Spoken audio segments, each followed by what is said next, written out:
காரணம் காமராஜர் பிறந்தநாள். கல்வி கண் திறந்த பெருநாள். ஏழை எளியோர் ஏற்றம் பெறவே எண்ணற்ற பள்ளிகள் கண்ட நாள். இன்று கல்வி வளர்ச்சி நாள் குறித்து இந்த பேச்சு போட்டியில் உங்கள் முன் நிற்பதில் பெரும் மகிழ்ச்சி அடைகிறேன். கல்வி வளர்ச்சி நாள் என்பது வெறும் தேதி மட்டுமல்ல, அது ஓர் எழுச்சியை நிறைவேறுகிற நோக்கு.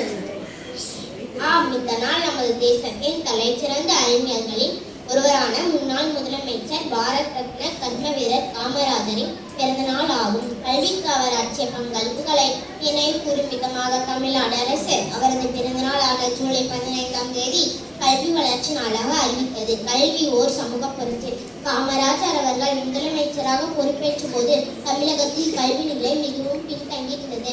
பல கிராமங்களில் பள்ளிகளே இல்லை. இருக்கும் இடங்களில் மாணவர்கள் பட்டினியாலும் வறுமையாலும் பள்ளிக்கு வர தயங்கினர். இந்நிலையை மாற்ற வேண்டும் என்ற உறுதியுடன் அவர் ஓர் சமூக புரட்சியை தொடங்கினார்.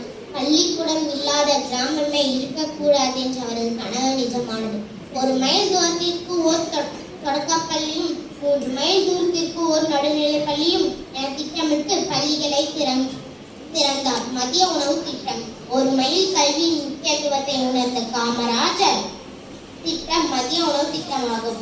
பசியால் வாடும் குழந்தைகள் பள்ளிக்கு வர இது வரப்பிரசாதமாக அமைந்தது. அன்றவர் இட்ட அடித்தளமே இன்று நமது அரசு பள்ளிகளில் லட்சக்கணக்கான மாணவர்கள் கல்வி பெறுவதற்கு காரணம்.